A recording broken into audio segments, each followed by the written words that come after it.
Welcome to Stories from the Center of the Universe, the podcast about the human experience.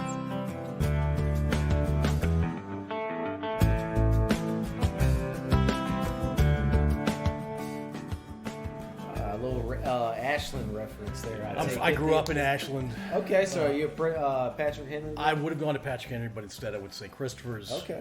My parents went to Patrick Henry. They were the first four-year class. He's a J.R. Tucker guy. Okay. And you went to one of the Chesterfield. Yeah, I'm from Meadowbrook, so I'm from just over the river in the south side. My firehouse is right near Tucker. Oh, yeah? Yeah. I've heard. I haven't been over there. Hold on, before we go there. What? Cla Meredith, welcome to the Center of the Universe. Right, so where'd you go to high school, Clay? Yes, from Meadowbrook High School, just over the city line in south side of Richmond. Yeah, so. we were talking about Kevin went to J.R. Tucker, and you're a firefighter now. I am. Yeah. How'd that happen? That's what I always wanted to do. Really? I guess when I was a little kid, I took, I alternated between chasing the garbage truck down the street or chasing a fire truck. And I don't know, I never thought I was a smart kid, but I figured firefighting might be a little more lucrative. But it's always what I wanted to do. It really is. The time I was old enough to remember, and I guess at some point here we'll probably touch on what got in the way of that for a few years. But I always wanted to be a fireman. So How long have you been a fireman now? 6 years. How dangerous of a job is that? Because obviously, thank you for doing that, because I'm sure it's not something that everybody can do or would do. That's true. It's not a job for everyone. That's for sure. Right. And I'll be honest. There's plenty of folks out there that are doing it. That probably shouldn't. Yeah. And maybe you could argue I'm one of them. I don't know, but it. To me, it's a job. It's. I'll be honest. I'm not trying to downplay it. It's just right. It's what I do, and it's a job. Is it? Does it come with certain hazards? Absolutely. Have I had pardon my language, this will probably be the first time I curse, but have I had that oh shit moment in my career? Yes, I have. And I'm glad I've had it. Yeah. I've had that experience where I've been like, I get it now, and quite honestly, it's cool. Yeah. I enjoy it. It's somebody asked me the other day, try to ask me to compare it to, playing ball. And I said something, I'll be honest. I was like, I'd rather go to a house fire right now than go pitch in a Major League Baseball game. Wow. I really would. Because the pressure is that great in a Major League Baseball game? The pressure, that's exactly right. The anxiety and the pressure, believe it or not, even though it's not, you're not going to die, you're a whole lot more likely to die or get hurt in a house fire than you would throw it in a Major League Baseball game. But it's fun, man. And even though the whatever you could say about dangers or whatever, it's so much less stressful. Wow. It really is. And rewarding, I would imagine. Yeah, sure. Yeah. Gratifying and all those things. But when you're just a Joe Schmo right-handed reliever just trying to grind your way through a career and every game means something, going to the firehouse every day is a whole lot less stressful. Wow. Is being actually in a house fire less stressful than pitching? It's fun. It really is. Okay. It's a double-edged sword because it's a, and I even tell my dad, because he asked me, he doesn't understand it. What do you mean it's fun? And it's a double-edged sword because it's somebody else is having a really fucking bad day. Really bad day. They're losing everything they have, and you're in there getting to fight fire and do what you enjoy to do. So, maybe if there's a fireman out there listening, they probably get it. Yeah, but sure. it's probably difficult for others to understand. No. So why were you chasing a garbage truck? I just thought it was cool, man. I like trucks. I love any truck. That any hydraulic compactor in the back just got me. I'd go out there and help them. I'd help them, dude. Yep. So how else did you spend your time growing up as a kid? Man, playing outside, playing in the creek. Had 3 older sisters. Oh. I was the baby. Were they constantly trying to get you to do the things they were doing? Oh, no, not really. I mean, I was definitely the younger brother, and I loved my sisters to death. But I had plenty of buddies around the hood that, we were always doing something, riding bikes, playing basketball, football in the field, pulling crawfish out of the creek. It was we have crawfish around here. Cool it's weird, time, right? cool time to grow up. I'm extremely grateful for my childhood. I'm not gonna lie. Don't say you never wore a dress or some makeup though. I did. Well, that, and I'm pretty sure there's internet pictures out there of me wearing dress and makeup. But no, I'm sure I played my fair share of Barbies with my sisters when I was a little kid. Hey, they love you for it. That's right. That's awesome. That's awesome. That's right. Did you ever eat the crawfish? Oh, I love. No, not when I was a little kid. Yeah. I can't. I don't know when I had my first one, but I do like to eat crawfish. They're good eating. I would, if you didn't have all this shit on the table right here, we'd throw a piece of brown paper and go to work and dump them and get some of the beers out of the fridge, and we'd have at it. Crawfish versus crabs. Which one? What kind of crab? Talking about Dungeness or No, just like regular what you find blue? in the bag. Yeah, what you find in the bag. I could go 50-50 on that, to be honest with you. Wow. I really could. Okay. I like to pick. I like the messiness of it. I love to pick. Cold light beer. I'll sit for hours. Yeah. I really will. Oh, Actually, I'm with you. I will sit. Everybody else get it from the table. I'll still sit there and pick I'll pick and drink cold beer all day. for hours. We should have My known man. this beforehand. My man. We could have gotten some crabs My man. or some crawfish. Crawfish are kind of hard to come by around here. They are, yeah, and especially if you order some. By the time they get here there's a couple places in North Carolina that'll ship them. I mean, half the some bitches are dead. Yeah. When, Right. You don't want dead. No, dead you don't want stuff the dead. showing up. You don't want the dead ones. Yeah, that's right. I love It's not good. So it sounds like you played a bunch of sports besides baseball growing up. I did. I was. Of course, it was. I wouldn't. It's hard to believe. I would say even use the term different generation, but let's be honest. I'm pushing 40 years old now. So, I played baseball. Baseball was always my thing. It came the easiest, came the most natural. I was a high school basketball player, high school quarterback. Even played golf. Yes, sir. There you go. Even played golf because the golf team needed somebody to go out there and shoot 109 holes. Back then, ran track. Did a little bit of everything, but so I'm very grateful for that. How did you have time to play 5 sports? Every season, man. Yeah. And in the fall, golf really didn't require anything, and I would always be a week late to the next sport because football would always run a week past when basketball started. Yeah. And, we were a really good basketball program at Meadowbrook at the time, and I would always be a couple weeks late for baseball. So.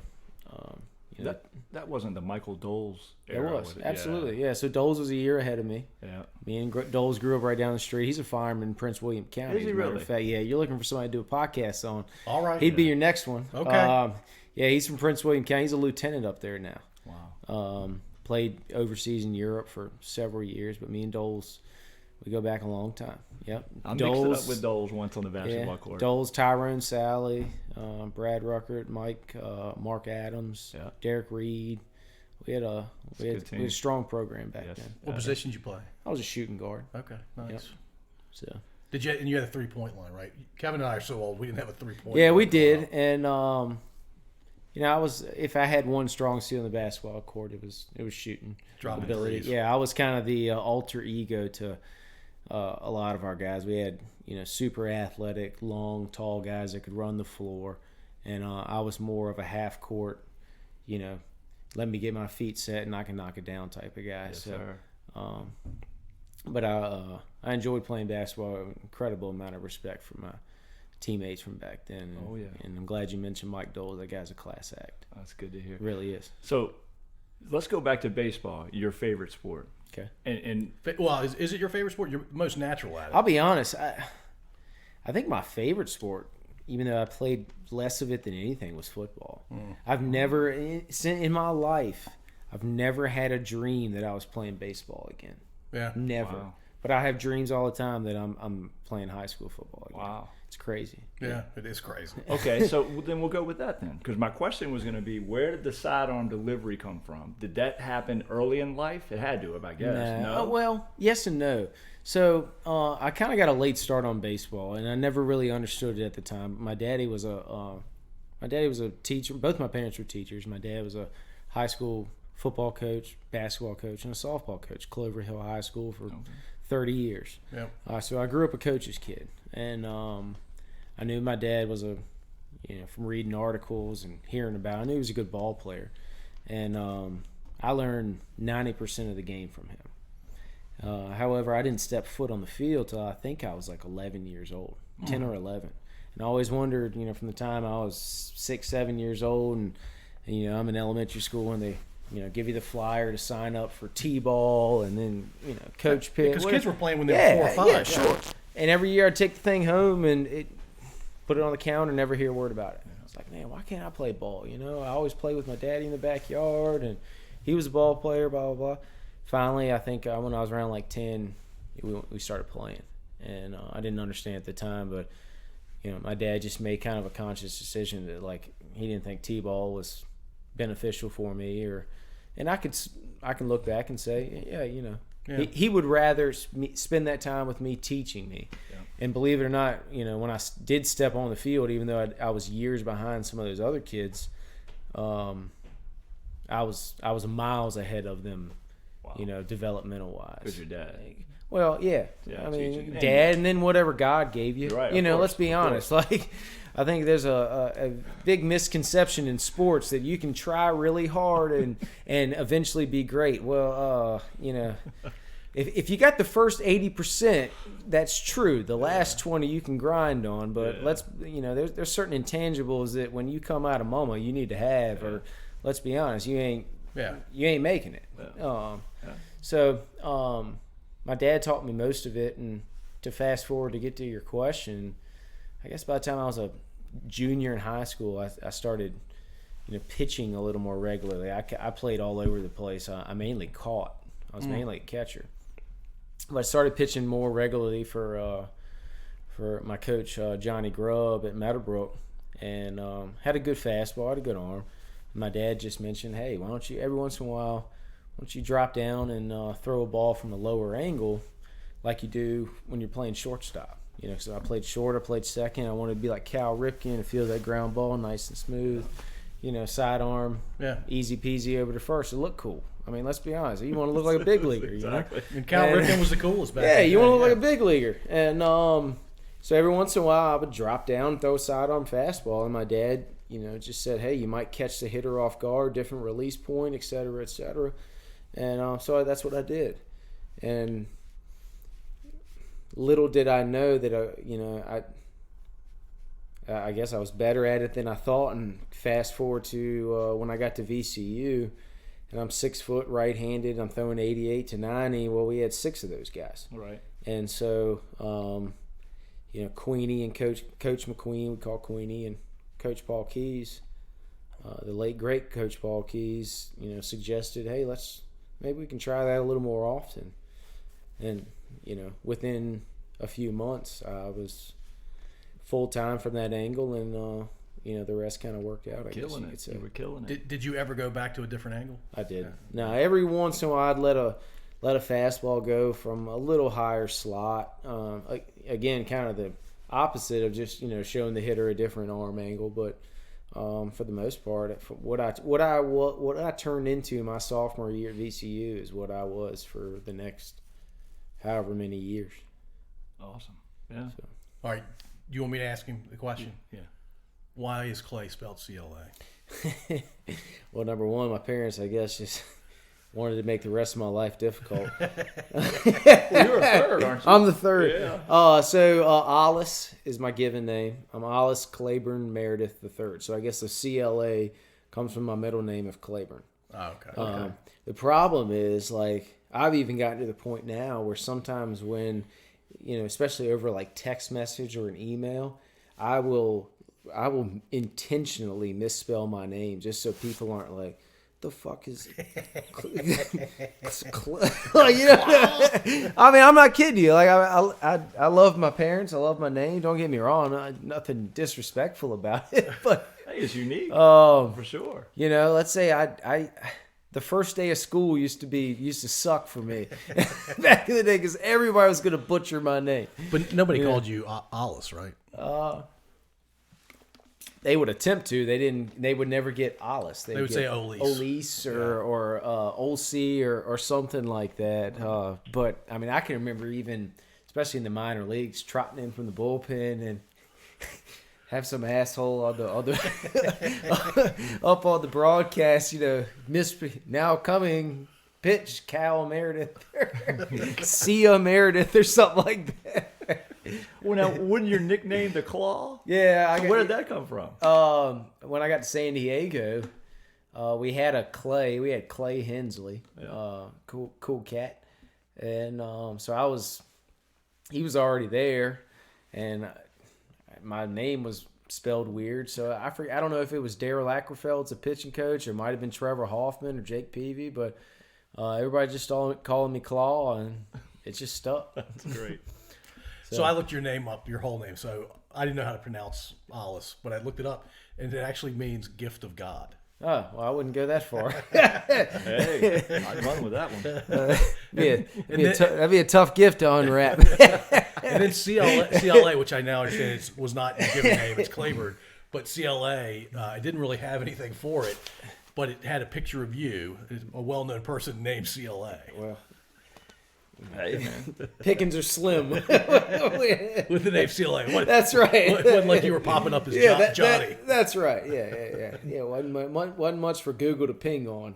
So. All right, so you were a 3 or 5-star or 5-sport athlete, and you ended up gravitating to baseball because you were naturally really good at it. And you're throwing 8.89, which is a pretty darn fast fastball in high school. When did you know that you were going to be something? And by be something, I mean have a chance to make the majors. Oh, that moment was probably wasn't for a couple more years. That moment kind of took place, or at least started to pop in my head. I was just too young and dumb, to be honest with you. I was too young, dumb, head screwed on just enough, tight enough to not to totally just blow it. Even as good a parents as I had, and it's just a tremendous support system. I was a pretty raw dude from the time I was probably about 17 to I don't know, 17 to 25. yeah. I thought you were going to say till last week. Yeah. Well, we'll somewhere in between. But Coach Keys, I remember we were at Pitt Field playing University of Richmond, and I had a really, really good, was in the middle of a really good sophomore year, and again, didn't even know how good at the time, but I remember Key Dog coming up to me and saying something about going to the Cape Cod League, summer baseball league up in, and I was kind of like, and he said, yeah, I really think it'll help you for the draft. It was the first time I had heard that. That's awesome. Like that word. And again, just naive and caught up, just enjoying my time. I'm a sophomore at VCU, a great program. I'm drinking beer and chasing girls around camp. You know what I mean? I'm having a time of my life. I ain't worried about the draft. And it was the first time that I heard those words, though. And it really kind of caught me off guard. Like, wow. Did it change what you were doing at No, that point? hell no. No, it just gave me a little, if anything, it just gave me something to shoot for. Yeah. Like, wow. That would do it. Yeah. Well, you must have had a heck of a junior year because you got drafted right after your junior year. Yeah, wasn't as good as my sophomore year. My sophomore year was really good. We had a really good ball club my sophomore year. We were really good at VCU.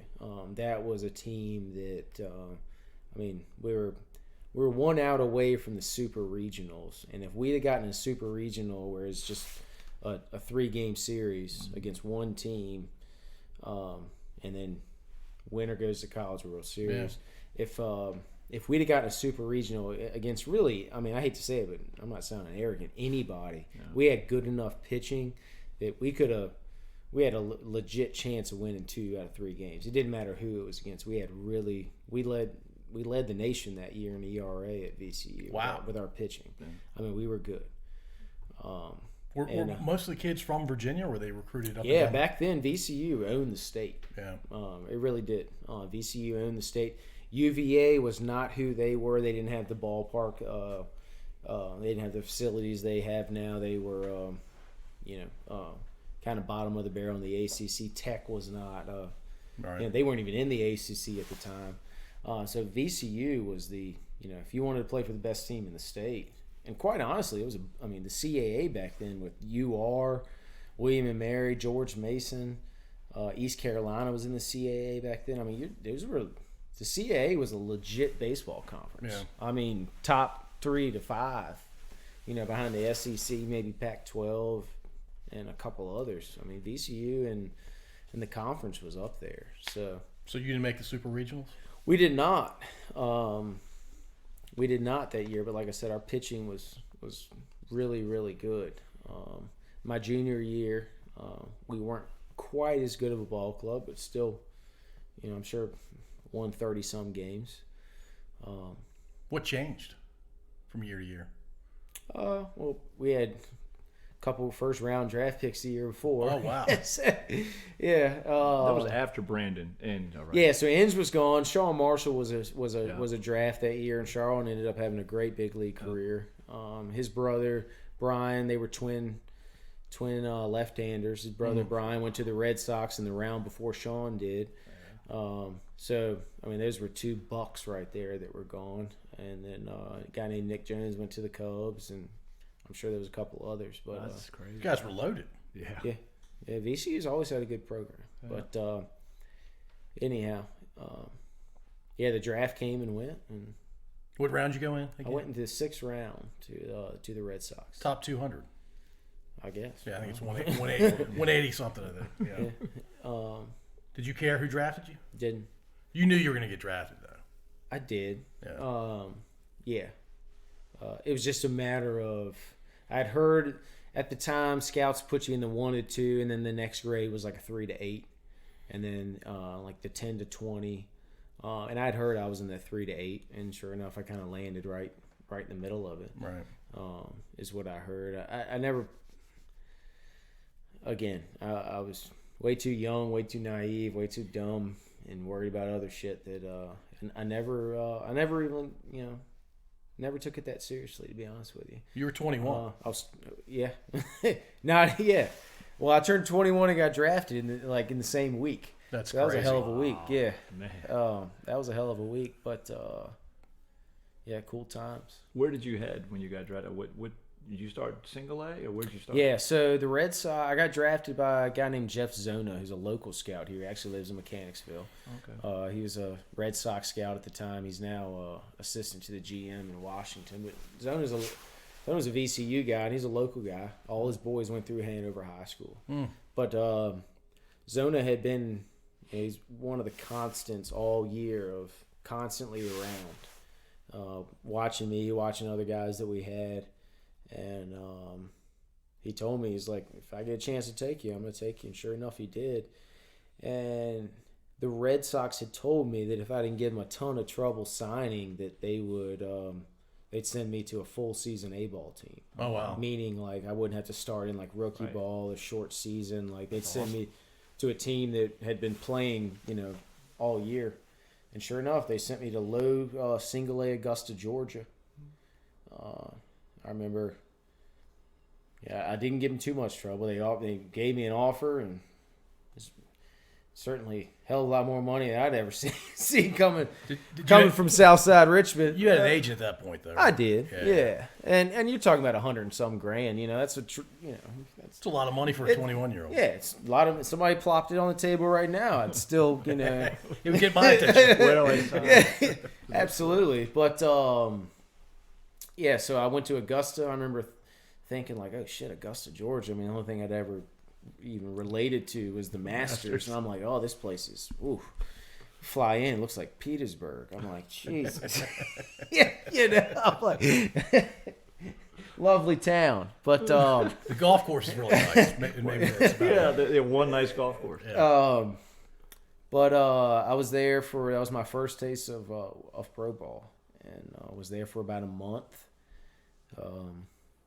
Was there with Pedroia. I'd gotten there about a week before Pedroia. Oh, wow. We got drafted together, and I actually gave an interview to a guy from Major League Baseball last week about he was writing a piece on Pedroia and what it was. He had heard that he and I had, kind of come through the system together, and what it was like to be around Pedroia at that time. But I was there for about a month. Got moved to high single A. Yeah. Nothing against low single A baseball, but you got a lot of high school kids that are a couple years out of high school swinging wood bats for the first time. It's different. I was coming out of a pretty strong program at VCU, playing a good conference schedule and stuff. I'll be honest, low single A was almost a step down from playing major D1 Division I baseball. What would you equate major D1 to? Double A maybe, or no, not high quite that A. high? Yeah, high A is where things start to level out a little bit. Yeah, I got to high. So when a month later, when I got sent to Sarasota, Florida, it was a noticeable change. All of those guys at high A were good draft picks from the year before. I got you. If that makes sense. Yeah. So my buddy Brian Marshall, who got drafted the year prior to me at VCU, that's where I met him, caught back up to him at, was high single A. And, Jonathan Lester was on that team, Hanley Ramirez, Jonathan Papelbon. Wow. Some big names. Yeah, there were some names, that were in the Red Sox organization at that time. Yep. Well, you weren't in the minors very long. When did you get called up? Like a year after you got drafted? Yeah, so I finished that season. Went home for the off season. Went to spring training the next year. I was in regular minor league camp. Got called up, late in camp to the big league side on any given day, just to throw an inning or so. And they brought me. Ended up bringing me with them on their 2-game exhibition series at the very tail end of spring training. Major League Baseball had just started doing that, where they leave the training facilities and actually go to somebody's home ballpark and play a couple game series. So we went to Arizona, and they brought me with them. And Francona threw me in a save situation.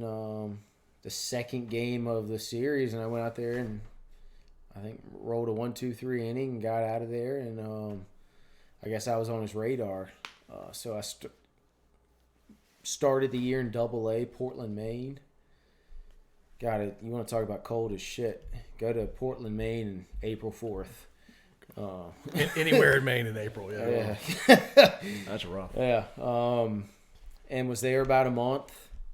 Had a great ball club. God, I don't know how many games we won that month, but we were good. I mean, nobody's goal was to stick in the minors, but if we would have kept that team together all year long, because you're talking about the names like I had just mentioned with Lester, Papelbon, Manny Del Carmen, Ramirez, and then throw Dustin Pedroia in the mix. A really good Double A ball club. Yeah, it's crazy. I was there about a month. Got called up to Triple A. Went to pitched one game in Triple A and got called up the next day. Wow. Always as a middle reliever? Middle reliever. That's a meteoric rise to the majors, right? Most guys stay in the minors longer than that before they get. Yeah, that was quick, and I attributed a lot of it to the fact that all I'd done is relieve. A lot of your pro guys who get drafted and pitching wise who go pitching pros they're all starters, and they're starters because they're usually the best pitchers are starters, right? And so times have certainly changed now with how guys progress and how guys get drafted and treated, et cetera, et cetera. But back then, if you were one of the better pitchers on a college roster, you were a starter. I guess I profiled so much differently as a reliever that's all I did at VCU. Yeah. And so I got into pro ball, I already knew how to be a reliever. Yeah. I didn't have to make that adjustment of I'm not good enough to be a starter here. Now I'll go to the pen and learn how to pitch out of the pen. Wow. I already knew how to. That's all I'd ever done. Yeah. So that had that had a lot to do with it. Yeah. And then the other part was right place, right time, and Terry Francona liked me. I mean, did anybody else pitch from that arm slot? So over the course of history in the major leagues, you kind of have waves of them. When I got to the big leagues, you had like a Chad Bradford out in Oakland. There was a couple other guys that had a cup of coffee here and there, but in particular in the National League, especially once I got traded to San Diego, they hadn't had a sidewinder in a couple of years. So I'll be honest, I struggled early as a rookie, especially with the Red Sox, but it didn't take me tremendously long to realize like I actually had an advantage because hitters just hadn't seen, Makes sense. they just hadn't seen a lower arm angle guy really across the league at the time. What was your best pitch? A sinker fastball, fastball. It's the only reason I was ever anything. It's the only reason I ever got to anywhere. I wasn't tremendously overpowering, but 88 to 90 with some sink down in the zone. A lot of ground balls. Got a lot of ground balls. And I'll be honest, I was I don't know, I was very brash would be kind of the term. I never liked to be arrogant, but for whatever reason or another, when I was pitching, it was some point of my sophomore year at VCU when I realized, you kind of asked me earlier, like, of when I thought I could be a big leaguer. I don't know when I thought I could be a big leaguer, but I did know it, when I was like, okay, I'm pretty good at this. Yeah. And it was fun. But that attitude has got to help. You have to. Oh my God. I hate to say this, but a lot of people don't understand this about professional athletes in general, because it is, you do have a tremendous amount of mix of guys where you can easily see the ones with a huge ego, and you can easily see the ones that are like, hey, look at me, blah, blah, blah, blah, blah. But there ain't a player on any field or court out there that doesn't feel like his balls are this big. You cannot play at that level if you don't have that mentality. There's too much self-doubt otherwise, right? You'll get eaten alive. Yeah, sure. Especially once I quit looking at the back of people's jerseys and being starstruck, like, oh my, that's Barry Bonds. Or, once you're able to get past that, man, you can roll, but you have to have that mentality. You really do. And I always kind of pitched with a, I guess, back against the wall mentality of, you might not know who I was 5 minutes ago, but 5 minutes from now, I'm going to try to make sure you remember. Well, your back's against the wall most of the time when you're coming in the game. Yeah, as right? a reliever, sure. Yeah. There's somebody on base usually. Absolutely, yeah. But for as mild-mannered as I kind of am in general, I don't even know if I'd be like that now. It's, if I'd have stayed healthy and pitched till I'm 37 years old like I am now, I don't even know if I still have that edge. But I had it back then. So tell us about, because you said I think you said you played in the exhibition right before the season started. The first time you walked on a major league mound, was that Boston? So, yeah, in a real game when I got called up as a rookie. Yep. That was in Boston. It was in the second game of a doubleheader. I had gotten called up. I had just gotten sent to AAA, pitched one game in Pawtucket. Then we left that evening and went to Syracuse. And we spent the night in Syracuse. I was out in the bullpen the next day for a day game in Syracuse. Phone rang and said, tell Meredith to come in and tell him to bring his glove. And I'm like, oh, that's fucking weird. Maybe they're just sending me back to AA, whatever. And I jog in, and a guy named Ron Johnson, RJ, who just literally passed away a few weeks ago, bless him. He was a cool cat. RJ, looked at me, and he had a full lip of Copenhagen snuff and just spitting shit out all over probably all over my face. And he just very nonchalantly said, hey, kid, go pack your shit up. You're going to the big leagues. Wow. And I don't remember a ton about it, but I do know it was a very mixed, like, kind of feeling amongst the guys in the dugout. Because, number one, I had just gotten there. AAA is kind of a mix of guys on the way up and usually a bigger mix of guys that are on the way down. And, I remember it was a very kind of like, some people genuinely shaking my hand and happy for me, and other people that were kind of like, man, wow, you know what I mean? It's highly competitive. That's right. Yeah, that's how the dice rolls in that business. And I went and I made some phone calls, flew out the next morning, got to Boston for the second half of the doubleheader. Were your parents ecstatic? Yeah, they didn't come or anything like that. It happened so fast. I didn't have anybody there, and I didn't really care, But I do remember, I didn't know where the hell to go. I got in a cab at the airport and said, "Hey, take me to Fenway Park," And I'm like, when I get there, I don't know where the fuck I'm going. And, it's a weird stadium too. Right? Trying to get in and literally, I ain't kidding you. People like the parking lot they didn't believe me. They thought like, right, you're here, really? No, right. And I remember a bat boy having to come out and confirm, this dude. They expected you to be a little bit bigger or something. I don't know. I mean, again, I was pretty raw dude. So, I wasn't dressed in a suit or anything. I'm pretty sure I probably had t-shirts and sweatpants on. I don't know.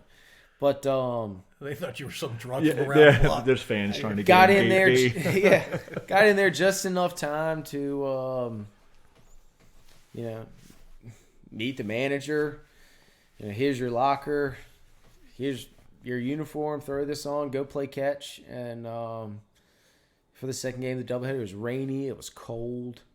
And it had, I don't remember a ton about it, but it went really fast. And I guess 6 inning rolls comes in, tie ball game, and they bring me in. And I walked the first 2 hitters. You had to be super nervous. I couldn't. It's the only time in my life that I was so nervous that I couldn't perform. Yeah. I'll be honest. It was the only time that I can ever recall being so nervous that I physically couldn't execute. I couldn't be myself. It's got to be unnerving. And all those people are watching. I just could not. They just won the World Series the year before. Yeah. I was pitching at VCU right 12 months before that. Right. You know what I mean? I'm nuts. at the Diamond in front of 200 people, and I'm in Fenway Park in front of 35,000 people. 6 months off a World Series victory. Yeah. I could not just be myself. I walked 2 guys, finally mixed in a strike, and Richie Sexton hit a ball to right field. I thought it was a can of shit. I started walking to the dugout. It went over the fence, didn't it? It didn't go over the fence. It didn't?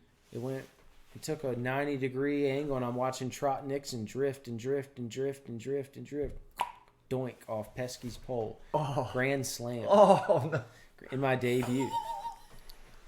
Grand slam. I mean, you talk about it couldn't have gone any worse. I mean, Pesky's the right field pole. That's right field. You're right. I mean, on any given day, that's just a fly out. Right. I'm out of the inning, and I look like a hero, Who knows what could have happened after that? I probably could have settled in and been myself. He hit a wind-aided grand slam off the foul pole. Yeah. Wow. Yeah, I couldn't believe. I wanted to crawl in a hole out there. I bet. I just didn't have one. Did you get pulled after that? No, I got through the inning, and then I pitched again the next day. Didn't pitch well that day. I think I only gave up 1 run that time. Went on a road trip to Oakland and Seattle. Ended Brett Boone's career on a fastball to the wrist.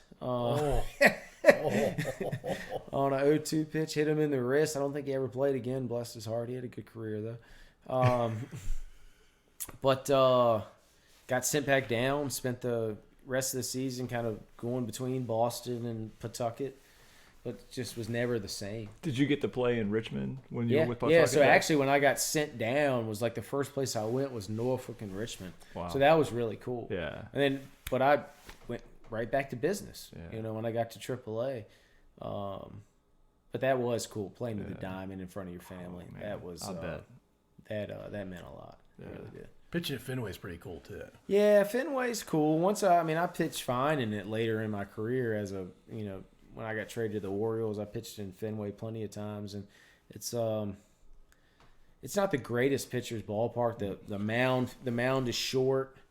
You feel like you don't feel like you're on top of the hitter, but the wall Green Monster feels like it's on top right of there, you. yeah. It's amazing how, even though the dimensions of every ballpark, at least 90 feet to, first to home and 60 feet from the pitcher's mound to home plate, all those are the same, but how the ballpark is built and, the mound, there's... I didn't know that about the mound. It's crazy. Like you can be like Safeco Park in Seattle, and you feel like you're 10 feet tall and right on top of the hitter. Or the old Joe Robbie Stadium down in Miami, same thing. And then you go to a place like Colorado, and it feels like you're pitching off flat ground uphill. Fenway is the same way. I always found that crazy. It's one of the only team sport I think where the playing fields are different. Correct. Everywhere you go. Yeah. I mean, how nuts is that? Yeah, like Houston had that weird The- hill thing yeah. in Oh, yeah. dead center. It's Yeah. crazy. I mean, might as well have a pole in the middle of the outfield. What's going on? Yeah. But that's baseball, I guess. So that year with Boston, was that considered your rookie year or not because you were going back and forth? I mean, I kind of consider it my rookie year as far as like when I, got to the big leagues. But as far as experience, I'd say probably the following year once I got traded. Yeah. When you got to a real team. That's right. There you go. Yeah, Sorry, Red Sox Well, do fans. you consider yourself a Padre? Padre. Of course he does. Come on, man. 100%. Yeah, nice. Hold on, Clay. Let me show you something. Real Did you quick. wear that? Is that Tatis? Yeah. Stud right there? Well, Do you follow Padres? a little bit. Yeah. Yeah, I mean, obviously they catch my attention. When they're spending, $300 million in an off season, it gets your attention even a little bit more. It's like, God darn, y'all wouldn't spend $300,000 back when I was playing for, but We've been saving up all these yeah, years. doing anything they can to compete with the Dodgers. Yes. I guess you have to. Yes, you do. Or yeah, if you're not spending money, there's no way you beat the There's Dodgers. still plenty of people in that organization that mainly like clubhouse guys. That there's a lot of things that always change in baseball, but clubhouse guys kind of stick same. around. Yeah. So shout out to Spencer Dolan and Tony Patrica. That's awesome. I know they're still kicking it around over there. So You had, I think it's your San Diego first year, you have your second all time since they started tracking this stuff for most scoreless innings pitched as a rookie pitcher. I think so. That's incredible. I think it's as a relief pitcher, not just a rookie pitcher, isn't it? I think he's got it's the streak you're talking about, right? Yeah, The second longest as a relief pitcher. I could be wrong. I think it's rookie. I don't know. We're talking to Clay. Do you know Clay? I think it's a reliever. Yeah. Let's I'm go not- with relief. Maybe I read it wrong. I'm not positive. Either way, it's still impressive. It's impressive. Well, reliever's more impressive. We'll go with reliever. Yeah, I like relievers. Is Wikipedia right? Have you checked out your own Wikipedia page? I think only because I had to. At some points, I don't know if somebody made a bet with me or not, but no. I'll be honest. I've got every. I don't know. I guess I pitched in 300 and some odd major league games. I've got every one of them on DVD. Yeah, Never watched it. yeah. I just. You did. You were doing it. Yeah. I'm comfortable with it. I'm incredibly fortunate for the opportunity. I loved every minute of it. Never took it too seriously. And when it was done, it was done. Who was the most? I got to ask you. Who was the most famous hitter you ever faced? I don't know, man. I mean, Did you pitch against Bonds? Bonds. I pitched against Bonds when he was going for 755 and 756. Yeah, that was a crazy year. I got the. I'm sure we could look it up right now. I'm pretty sure I was the winning pitcher the night he hit 755. I think I was. Yeah, you probably were. Not 756 because that was against Washington. But I think my teammate, my good buddy Clay Hensley, gave up 755 against him in Petco. Yeah. But yeah, Bonds. I'd say at the time that was, and plus he was in our division, so I faced him for a few years there in San Francisco. But Griffey was still kicking around. Yeah. Ichiro was around. Jeter in New York. What's your most fond memory of pitching against these awesome hitters? Do you have one? Striking them out. Yeah, but which one? I did. I had a decent amount of success against Bonds, especially for him being a lefty and me being a low ball sinker baller. Usually that's not a good recipe, but I recall having. Let's see. You can take that one, Clay. Whoever it is, it's all good. No. Might be Barry Bonds. Nah. It's Stop talking about it. I remember I got Bonds, and it ended up being a pretty cool picture of it because he kind of flipped his bat in the air. But it was one of the times I faced him in 2007, and I got him on 3 pitches. I struck him out on 3 straight sinkers in the same spot. Nice. And he dejectedly kind of flipped his bat up in the air, and it was a picture of him, like, they caught it. Oh, that's awesome. And somebody had printed it out and put it in my locker, and I was like, that's pretty cool. But obviously, I'll be honest, guys, I the amount of respect that I had for those guys, it's hard for me to even describe. Yeah. So even as much as I was balls to the wall, like, trying to get these guys out, it was still, I knew who I was facing. Yeah. I knew it was Barry Bonds, and I didn't downplay it any bit whatsoever. But Well, back then he was being intentionally walked like half of his plate appearances. Yeah. And thankfully I had good managers, Bruce Bochy and then Buddy Black, that let me go after him. Yeah. But you can fast forward to years down the road when he played for a bad manager. I won't mention his name, but I was in Baltimore, and I with one on and 2 out, I intentionally had to walk Bobby Abreu with 2 outs because he was left-handed, and because I was right-handed, right. You're not supposed to face left-handers, and so that brought up Vladimir Guerrero, a fucking Hall of Famer who, of course, could crush the ball. Yeah. Of course, hits one 500 feet off of me, and I'm looking in the dugout like, you're gonna make me intentionally walk Bobby Abreu just because he's left-handed to face a fucking Hall of Famer. Yeah. Like, Vlad was awesome. Wow. No wonder we suck so bad. Oh man. Like, pardon my language. No. That was some of the stuff I had to deal with. I think you and I could have figured out that was a bad idea. We could have. I probably was yelling at the TV at the time. So let me ask you this: did you learn, or how was it playing with Greg Maddux? I mean, because to me, he's one of the greatest. Oh, he's awesome, pitchers man. ever. But the thing about Mad Dog was his simplicity would blow you away, Really? as far as like his approach.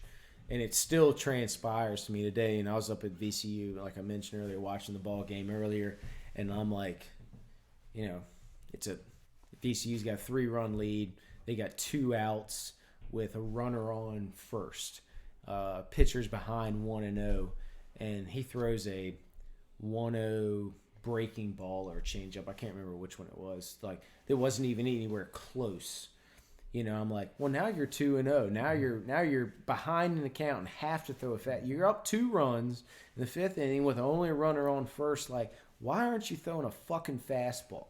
Like, but that was like Matt. That's like the old school, like and like Doggy's approach.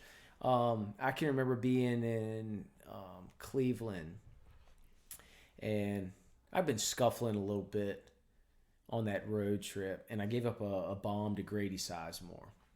And I came in and I finished the inning, whatever, go in the clubhouse, and he had started that. I don't know if he had started that game or what, but I was pissed off. I'm throwing my glove and shit, and he's over there kind of just like dejected, like just laughing at me, and I'm like, Doggy, what am I doing, man? Like, and I'm seeking like guidance at this point, and he's like, he just casually was just like, you just missed your location. And I remember being like, what do you mean, what's my location? He's like, you're a sinker baller. Your location is down. It doesn't matter if it's in, middle, or away. If the ball's down, does he drive that out of the ballpark? And I go, probably not. And he goes, I would take my chances. And he's right. I'm a sinker baller with good downhill action. If I keep that ball down in the zone, can he drop the barrel on it and square it up and hit a hard ground ball or a line drive to a gap? Absolutely. Can he drop it and drive it, 400 feet out of the ballpark like he did when I missed up in the zone? No. But that's how simple. Yeah. You know, he and Michael Barrett, they brought Michael Barrett in the second year Doggy was there in 08, I believe it was. They brought Michael Barrett in from Chicago. And, you know, of course, they had a long history, you know, prior to that in Atlanta and Chicago to catch him. And Barrett didn't even call pitches. All he did was sit back there and call location. Because at that point of Maddux's career, he was only throwing fastballs and changeups. Right. He rarely threw a breaking ball. And so Barrett didn't care whether it was a fastball or a changeup. He would just call location. Hey, what side? And so he didn't even know as a major league catcher whether Doggy was going to throw him a fastball or a changeup. He just knew that if I'm on the outer half, he's going to throw it in the out. You know, like, It's not going to move on me. Crazy, man. but I will tell you this: Maddux was an incredible teammate. He is also one of the most disgusting human beings I've ever met in my entire life. I love him to death, and I wish he was sitting right here with us right now. If he was, he might be picking boogers and wiping them on your leg. Wow. He liked messing with people, I've heard. He is a disgustingly cool human being. That is great. He is. It's hard, you know. I know we've been pretty loose on this show so far, but we can't get into the depths of his inappropriateness.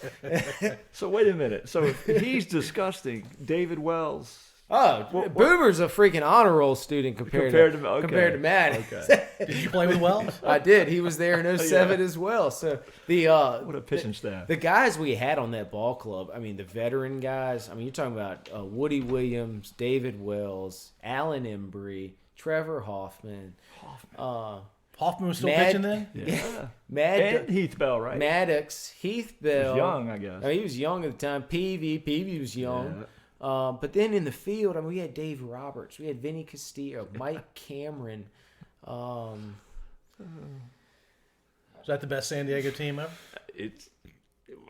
You were on the as team. a fan, it's definitely top 5. We were pretty good. Yeah, Ever. But then again, we've been around 51 years and been to the World Series twice. So not a lot of great San Diego teams, but that was one of them. Yeah, we were pretty good. For sure. Yep. It started with Bruce Bochy, man. Bochy was one of the biggest mistakes San Diego ever made, letting keeping. I don't want to use names, but they kept Sandy Alderson and allowed Bruce Bochy to walk out of the door, and 3 rings later. Rest is history. Yep. So, just a little word to the wise of the general managers out there that like to tell their managers who to put on the field. Some of them will listen, and some of them will be like Bruce Bochy and tell you to fuck off and walk out the door and go win 3 World Series rings somewhere else. So, Yeah, 3 rings, plus he scared a couple more, too. yeah. Right? So, just like I said, that's just my 2 cents. No, your 2 cents is worth 3. Did you ever pitch in the playoffs? I did. So, 06, we won the division that year. The Cardinals should have given me a World Series ring because I am solely responsible for them winning the World Series that year. If you'd like me to elaborate, I'd be happy. It's up to you. It's up to you. Let me go ahead. We had already clinched the division in Arizona, probably maybe a week prior to the end of the season. We finished the season in St. Louis. I had thrown like 5 days in a row, I think. And for 3 of those days, Bochy had told me, I mean, keep in mind, we'd already clinched. Bochy had told me, like, oh, kid, you're down today. Don't worry. We're not going to use you. You take a day off, blah, blah. Well, every day we get into some crunch time and Meredith, get up, you know. Well, finally, by the 6th day, they bring me in to face Pujols. I had faced Pujols the day before, and I don't say this often, but I do, and that's a fire. You're off today, though. Yeah, but that's a fire. We can listen to it if you want. That'd be new for the podcast. That would be new. And I had faced Pujols, and I made him look pretty bad. I don't remember a ton of facing guys, but I do remember facing him, and he actually after he swung and missed at third, he actually like jogged to the dugout. It was he didn't look good. You don't see big leaguers and future Hall of Famers look bad in that bat very often. Anyways, I come in the next day to face him with 2 runners on, in maybe the 7th or 8th inning. I don't know. Anyways, long story short, he hits a 3-run bomb. By them doing that, they beat us the next day, and ended up by winning those last two games of the year. They tied the Houston Astros for the Central Division. So they played a 1-game playoff. I remember that because I'm an Astros fan. Beat the Astros and made the playoffs. We faced them in the division series. Yeah. They beat us. They go on and win the World Series. If I don't give up that bomb, they're not tying the Astros. They don't even make the playoffs. Maybe the Astros won the playoffs. Absolutely, that was painful. They don't even make the playoffs. But he hit one, and he hit it a long way. When he touched them, they would travel. So he had the 3 pitches I had thrown him the day before were enough for him to, figure me out. He studied you. And the day. He's had a hell of a career, and he's from what I understand, this will be his last hoorah this year. It's hard to believe he's still around.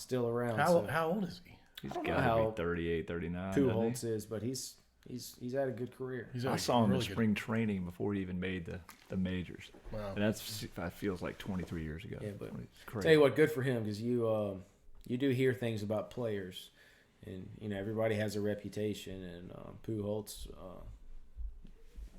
I've always heard nothing but good things about the guy. So very charitable. Hats off to him for a great career. So Bochy was your favorite manager? Oh yeah, that dude was like playing for your granddaddy. Yeah, said very little to you, but very warm. Just kind of give you a little grin. You knew if you made him proud, he didn't have to tell you. Yeah. But the type of guy you just wanted to, he had so much respect for him. You just wanted to go out and play well for him. Yeah, little things from him meant a lot. Yeah, absolutely. It's amazing how, and I don't think a lot of fans really realize this. It's amazing how even at the very just top echelon of any given sport, where guys are making just tremendous amounts of money, that the manager or the coach can still have such a tremendous impact on that operation. It really can. Yeah. I do not think people understand that enough. What is it about catchers that make them such good managers? I don't know if it's just because they're so used to seeing the game. Everything. Yeah, they're so used to seeing the game, and a lot of times it's not your really great catchers. It's like your backup catchers, the ones sitting on the bench watching the whole time, because usually those backup guys aren't as talented. Right. They're not there because they can, hit 30 and drive in 115. They're there because they know how to manage a game, maybe bat 220, throw a few guys out. They got to grind. Yep. So, those are usually some of the intangibles that I think come along with your catchers. They're good relationship builders too. Like they and there's there's certainly catchers that I liked more so than others. There was there was catchers that were kind of, they were pricks, and then there was other catchers that were like, there was a lot of mutual respect of like, hey, I know how hard your job is out here, buddy, and I'm here to help you any way that I can. That's awesome. So that's how teams win, right? Sure, absolutely. When you're trying to pick each other up. Absolutely. Very cool. Well, we're almost at an hour, Clay. Can we talk about firefighting in your family? And then we can talk whatever. All right, so you're chasing garbage trucks and fire trucks, but you had an affinity for fire trucks because you wanted to fight fires, and you worked through your Major League Baseball career to get to firefighting. I wouldn't say. I don't know if I worked through it. My Major League Baseball career, I guess it ended at a good time, as far as a point in my life where I was still young enough to kind of pick the pieces up and start rolling. I mean, the reality is I would have loved to have pitched for another 10 years. I ran out of bullets, started having some arm trouble, and that was it. Realistically, if I'd have just stayed healthy, I was good enough. I mean, that wasn't an issue at 5-6 years into my career. I could have, if I could just stayed healthy, who knows how long. Still be pitching? I could have still pitched. Yeah. Was it shoulder or elbow? It was both. Yeah. Started off as elbow, and then I had some shoulder issues, and the shoulder was a death sentence for me. Shoulders are just a different animal. Yeah. Doctors are good at elbows. It's a hinge joint. There's not a whole lot going on. They've mastered that. But the shoulder is just a totally different animal. Does it still mess with you, or now that you're not throwing a baseball? It's No, not... I mean, if you saw me even throwing a baseball right now, you'd be like, wow, that guy's got a good arm. Oh, okay. And I do. But I'm nowhere. Right. It's a different level. You know, I wasn't one of those guys that could be 80% and still be good enough. You know, like a Verlander or, you know. Maddux. I had to be, you know, I had to be 100% to be able to compete. And I just wasn't the same after having those surgeries. So, I battled with it for a couple of years. I tried to, you know, did everything I could to try to get healthy, and I eventually just made the decision like, hey, I'm 29. I think I was like 29 or something, and I was like, you know, I had a great run. I'm healthy to do normal stuff. I'll never have a, you know, 90-mile-an-hour bowling ball sinker again. That's fine. But if I just kind of, you know, count my blessings right now, I can have a normal life with a normal shoulder the rest of my life. And so I started focusing on other things. I went back to school, finished up my degree, and then focused on, you know, trying to get hired to be a fireman. So you got to some really rare air, man. You think about every kid that played baseball when he was 10 and how many actually make it to the majors for a few years. It's a really low number. Very, very low.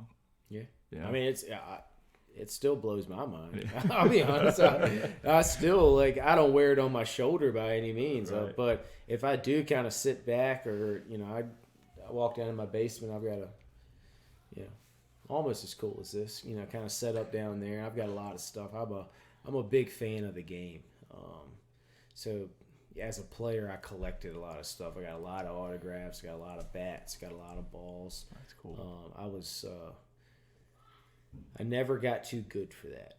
You know, always, even though I was a player and I was facing and playing against these guys, I always still just, you know, had a tremendous amount of respect for what I was, the players and what I was getting to do. So I collected stuff along the way. And Smart, actually. Smart if move, I walk down to my basement, I'm like, holy shit! Like, this is. Yeah. What do your kids think? I mean, do they know their dad? Yeah. played? So one, you know, well, the only regret I do have was I always told myself I wanted to play long enough for my kids to see me. Yeah. And they did, but they were too young to. Really? Two of them. To remember it. Too young to remember it. Yeah. So my oldest claims she does, but she was. That's what those DVDs are for. That's now. right. You got all those DVDs. That's correct. But yeah, I still get a lot of. This is really cool. I still get a lot of baseball cards sent to my house. Wow. You know, people, you know, sending cards to get autographed, and that to me is probably the coolest. That thing. is cool. Because I'm sitting there, I'll sit here and I'm like, and I sign every one of them. You best believe if somebody takes the time and actually thinks enough of me to like write a letter, put a card in the mail, and send it, then you're absolutely right. I will sign every single one of those things. It's a tremendous honor. But it always hit me like, wow, like That's pretty cool. yeah, It's very cool. Very cool. Did you pitch with Chris Ray for the Orioles? Yeah. Ray was there. So Ray was actually my saving grace because he was like the only guy that I even remotely knew on the Orioles. I mean, I had been in San Diego for 4 years in the National League. I got traded there. I remember like looking at the roster, like you got a pretty good idea who's where, but like I was like, Ray, William and Mary, like he got drafted the year ahead of me out of William and Mary. Yeah. So he was like the guy that I went to first, and we hung out quite a bit. Lives he's here. right around the corner. Yeah, Yeah. married a local Hanover girl. Yeah. Got a wonderful family, and of course, his beer operation is. He's doing all right. He's doing it. The cool thing about Ray was he was talking about beer 12 years ago. Yeah. I mean, we were in Wow. in hotel rooms drinking beer after ball games, hanging out, just shooting the shit. And, he was telling me all about how he would home brew in the off seasons at the time. And this is at his first house, which wasn't just right up the road off of Peaks. And he kicked it around a few more years. I mean, he had a good career. I think Ray played 8, 9, maybe 10 years. Yeah. So he might have a full retirement. But, I mean, he could have still played when he decided to hang him up. And he was still throwing in the mid-90s with some life on his fastball. Wanted to brew beer. But, yeah, Ray's a good dude. I always love running into that guy. And super happy with all his IPAs. And Yeah. That's awesome. I'm a Bud Light guy. I'm not gonna lie, but I do like a Ray's Pale Ale or Pocahontas every now and then. Pocahontas is where it's at. That's man. good shit. Yeah, that's where it's at. Have you been to Cote? No. Center of the Universe Brewery? No. Yeah. I knew Good somebody stuff. that worked there. It's close as I got. Yeah. Yeah. Can you hook us up with Ray? Yeah, we'll probably make that happen. All right. You ought to get him on here. That's what I'm talking about. Yeah. Ray's not he's kind of I wouldn't say he's quiet. You get a few beers in him and he knows you, he'll loosen up, but he's pretty He's a William and Mary guy. Yeah. Those guys are like that. They're We'll pretty get him quiet. here early. Throw a couple IPAs. he's a cool in him. cat. Yeah. Trust me. All right, He's right a cool on. dude. Cool. So firefighting. Tell us your craziest or most memorable story as a firefighter in the last few years. I don't know, man. There's a lot of them.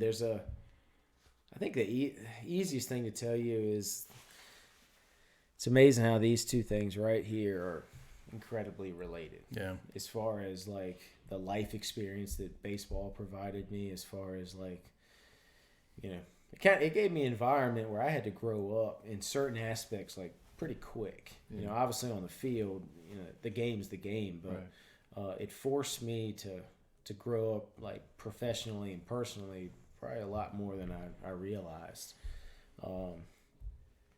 But it did kind of, some of the intangibles that I learned along the way really did help me out. Like going back to school and finishing my degree and then getting hired, and the same things that make you a good teammate in baseball are tremendously helpful in firefighting as well. I cannot tell you how, number one, how fortunate I am to have been taught by the people that I was taught along the way about the importance of being a good dude. Not just, you get to the big leagues, everybody's a good player. Everybody. No one, like, you're an all-star, that's great. No one gives a shit. You're a future Hall of Famer, awesome, terrific. You make $300 million, that's awesome. If you're an asshole, you're an asshole. Yeah. It really is. And I could go, there's a tremendous, I could go over names right now that if, they walked in here and, fell on a match, I wouldn't piss on them. I really would. Yeah. But there's a million guys like Chris Ray that, good dudes. Yeah. And the same can be said about, being a teammate in a firehouse. You spend a lot of time with these people, and being trustworthy, being reliable, being a good guy, goes a long ways. It's very similar to being in a bullpen. I kind of mentioned at the very beginning of the show when you talked about, what do you look forward to, pitching or going to a house fire or whatever. You spend a lot of time just kind of hanging out, just like in the bullpen, and at any moment, phone could ring. Wow. And within a couple minutes, you're in the fray. Yeah. Firefighting's even quicker than that. Yeah. And it's pretty cool though, because there's no rhyme or reason to it. It can happen at any time. I wish. This is gonna sound really bad. I wish I was working in like Baltimore, Detroit. Those are big city fire departments where, those guys they're doing it. They're moving around a lot. They're doing it. Yeah. They're fighting fire they're sick of fighting fire. Yeah. Like, I hate to say it, but around here, the tones drop and we go run an EMS call because somebody's having a breathing problem, and we're sick of doing that, 10 times a day. Well, those guys are sick of fighting fire. Wow. They're like, God, during another, you know what I mean? that's the type of guys that they just hope they're in one piece when they retire. It's a little bit different in some of your kind of metropolitan fire departments around here in the state of Virginia. But I love what I do. I'm incredibly fortunate. Like I said, I have had some of those shit moments. You do every once in a while see some things you wish you didn't see. I remember the other day I was in a pretty bad single vehicle accident on off of 295 Woodman Road 2 weeks ago, middle of the night, and a young man unfortunately didn't make it. He was gone before we even got there, and we spent a decent amount of time, I guess, cutting him out, so to speak. So that, and didn't think much about it. It's just another night. You don't really think too much about it.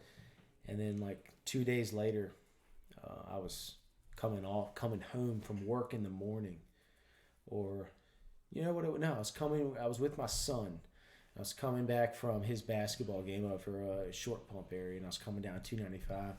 And I just, without even thinking about it, as I rode by the exit, I just kind of looked up, and there was people standing around the tree, and they were placing wreaths and things like that, and it kind of hit me like, oh shit, I ran that. Like, you don't think about like that's somebody's son, that's somebody's, but very similar to baseball where you just kind of get caught up in your job. You don't think that it's the seventh inning in a tie game and the winner's going to go to the playoffs. You really don't. Sometimes the same can be said for what we do. It allows you to do your job better. That's right. You don't want to sound callous or anything like that, but you couldn't do your job if you worried about the family. You didn't have that mindset. No, 100%. No, you couldn't. So, but it's a great job, man. Love it. So tell us about your family. Wife Natalie, we've been married now. It'll be going on 2021. 21, so that'll be 13 years. There you go. Yeah, 13 years coming up this fall. She's great. How'd y'all meet? I actually met her in Richmond at a restaurant. Didn't meet her there. I just saw her there, and at the time, I always came home in the off seasons. Always. I was on the first plane out. You're from here, man. You're gonna die here. Yeah. Yep. I didn't matter if I was in San Diego with around the coolest people, and I was gone. I had a group of buddies around here that I was extremely loyal to and extremely tight, and not to mention my family. This is home, man, and I was coming. Yeah. I was actually down at Tobacco Company, and I saw her, and that was in my heyday of running around Richmond, where I feel like I recognize every woman that existed. And I remember seeing her and being like, she ain't from here. Like, she's not from here. And lo and behold, we ended up talking later on, and one thing led to the other. We had Addie, my youngest, in 2009, spring training baby in Arizona, followed by Harper, who was a spring training baby 2 years later in Washington. And then in 2015, I had my boy. So they, all three kids are ball players this year up at Atlee. So we spend 6 days a week and about $20 a day at the snack bar up at Atlee. Yeah, I used to spend a ton of time over there. Yeah, it's the worst places to be. A lot of people, assume and ask like, "Oh, you coach?" And no, I don't coach. I show up and I watch my kid. Yeah. I know that as much as I love to coach, and I've got a pretty good experience with it, I want to just want to watch my kid. You want to be dad. Yeah, I want to be dad, and so I enjoy just kind of sitting out somewhere in the outfield and just watching my kid play just like my dad did. And a lot of it kind of comes full circle of why he was the way he was, and why I am the way that I am now. But my kids are great, and Are you trying to turn them into professional extremely blessed players? No. Yeah. You don't. I don't seem know like what, you do that. I don't know what they'll be. Yeah. My boy's pretty good. I will say that. He's only he'll be 6, but just watching him, I've been around the game enough. You can watch kids like watch him move his feet, watch him move his arm. Yeah. He's pretty good. My oldest daughter, Addie's been playing for years now, so she's 12. She plays fast pitch. She's pretty decent little athlete. Small, but she understands the game. She's fundamentally solid. And then Harper, my middle daughter, she just out of the blue decided she wanted to play this year, so she's giving it a whirl. Awesome. And so it's fun watching her kind of make really big strides in a short amount of time for someone who's never really showed much interest. But I don't know. Is your son the 4th? No, he is not. He is not. I wanted. You weren't dropping Alice on him. No. I don't know. I kind of wanted him just to. I wouldn't say that I grew up living in my dad's shadow because I didn't, but I always did hear a lot of stories about this, and also my grandfather, and they're great. Don't get me wrong. I was very fearful that because of the opportunities that I was given baseball wise, and let's be honest, to a lot of people, my identity will always be what we just talked about. Right. A lot of baseball. So 90% of the people, that I encounter in my life, if they know anything about me, not assuming they do, but if they did, you're like, oh, you're the ball player. It'll always be that. It'll always find. I guess I just don't want my son to be tied to that just because of his name. If he grows to be a ball player, great. I'd prefer him being a ball player as opposed to the marching band. I'm not gonna lie, but if he's, I just want him to be him. Same with my kids. I mean, we all know we love our kids, and we want them to be happy. Yep. And happy, content, and that's independent right. are the three. That's right. Yep. And healthy and all of those things. Yep. So we got 9 kids between us. that's kind of my outlook on that. And I'll leave here in a short while, and I'll go up and watch Addie, watch her play softball. That's awesome. All right, dude. I've never had a Padre in my basement, so Kevin, you're a Padres fan. Ask the last question of this episode. Wow. It's a lot of pressure on you, I know. It doesn't have to be about the Padres or anything else. Well, I've asked a lot of Padre questions already, and you've answered a lot. Heck, you've answered a lot that I already thought about, like Bochy and all that good stuff. You said you follow it still a little bit, and I showed you my shirt. Based on what you've seen, and I know, being a lifelong fan, this is the biggest amount of money, the biggest effort this team has ever put in. I think it's the ownership on down. I think we got a great general manager now. What do you think? We got a chance? I mean, I know that's. I mean, it's hard. It's always going to be hard. Again, trying to compete with the Dodgers. Let's be honest. For not just for wins, but also for fans and all those things. I mean, I can remember in some of the tougher years in San Diego, a Sunday afternoon home game against the Dodgers in San Diego. You felt like you were the visiting team. Yeah. And that's just kind of San Diego's persona. Those people are just super laid back and cool. I'll be honest, I love playing there. I knew there was plenty of fans that loved us. Yeah. And at the same time, I also kind of like the ability to just. It wasn't like Boston. Right. You could go out to a bar and I just get hounded. And, right. You just be yourself. Gas lamp was nice, wasn't it? Oh God, yeah.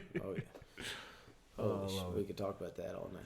But pitching wise, I can't even say that I'm educated enough on their pitching to answer that. Right. That's going to be the key. But as far as what they've committed, you got to be if you're a Padre fan, you got to be happy about that. That was the most frustrating thing as a player. Was the lack of commitment from the shot callers in the organization that you played for to really commit to winning. They were content on winning with as little amount of investment as possible, and sometimes we did. Yeah. Sometimes you lucked out, but as a player, when you know like the people that above you that are responsible for a product that's on the field, when you see them investing, that's a good thing. Now, Major League Baseball is drastically different since I played, and reason being, a lot of it is revenue. I don't think revenue sharing is as relevant anymore because every team makes money now. Right. San Diego has, just like every other team now, has their own TV network. Everything is broadcasted. That's where money is. So Major League Baseball, for instance, last year when they didn't have butts in seats because of COVID, did they take a hit? Absolutely. Right. You didn't have ticket sales, you didn't have concessions, et cetera, blah, blah, blah, blah, blah. But at the end of the day, they were still on TV every night, and that's where the money is. That's why the Dodgers are able to spend the money they spend, because of the TV market they have in L.A. Yeah. No different with Chicago, New York, et cetera. So not having the money can't be an excuse anymore. Right. It's not an excuse. And I think you're seeing that from like folks like San Diego now that are, some of your kind of middle to smaller market teams that are able to financially, if they choose to, compete and put it out there. Now, I've watched Machado for years, of course, being in Baltimore.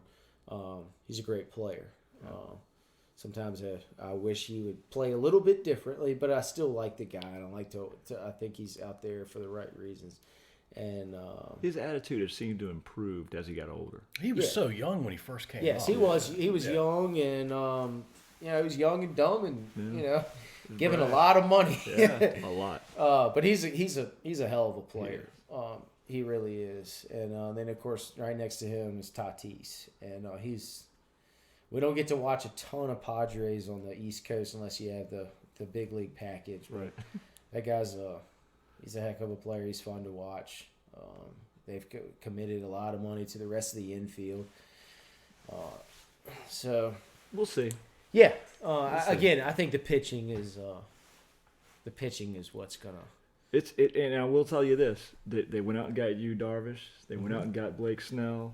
They went out and got Musgrove from Pittsburgh. I don't know how good Musgrove's going to do. Yeah. So those are all guys that could kind of swing one way or the other. Those are guys that could be a tremendous bargain if they go out and win, 15 games. Yeah. Or they could, be a kind of a low risk,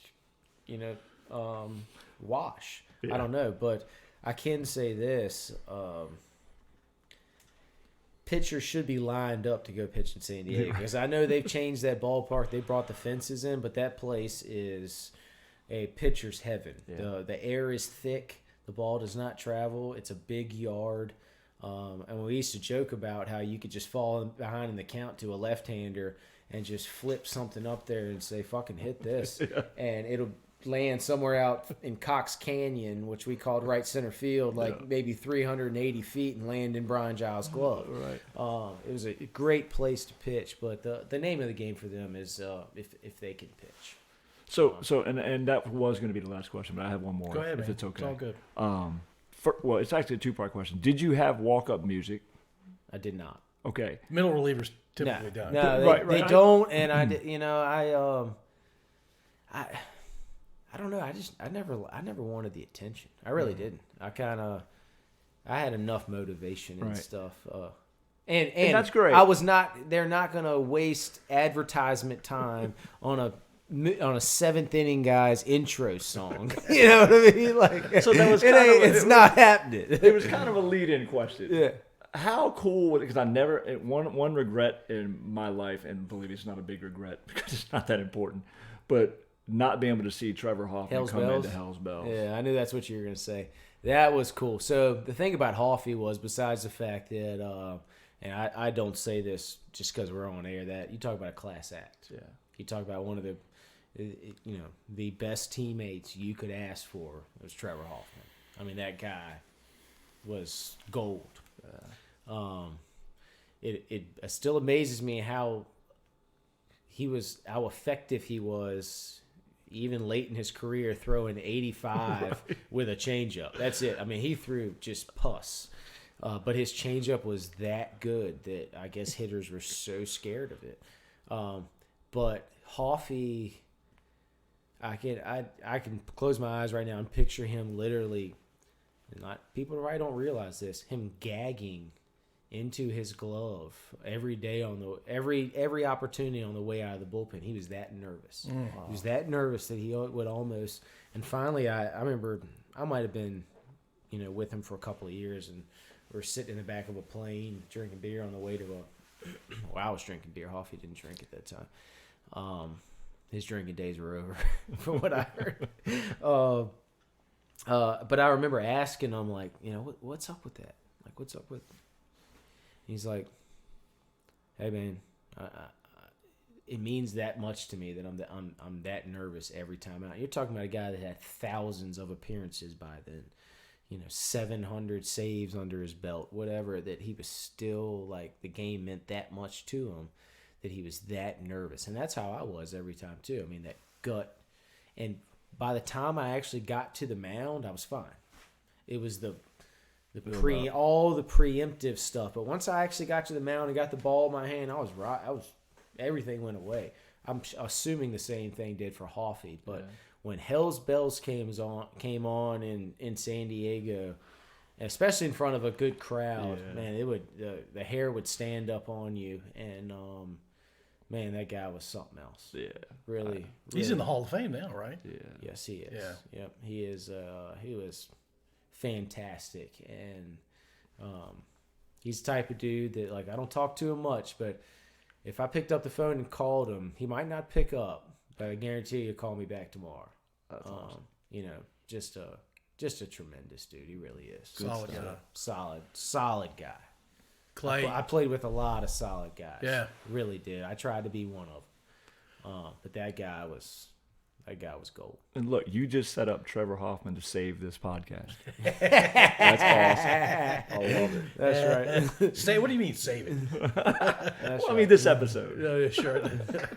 I'm kidding. Well, Clay, we live about a mile apart. We didn't realize that until recently. Yeah, it was easy. Appreciate you coming over, man. We had a good time chatting with you. I had a ball, man. Definitely. Oh, cool.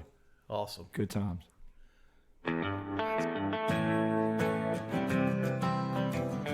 Thank you for listening. If you enjoyed this episode, please subscribe to wherever you listen to podcasts. We'd also really appreciate if you'd rate and review us. You can find us at scodupodcast.com.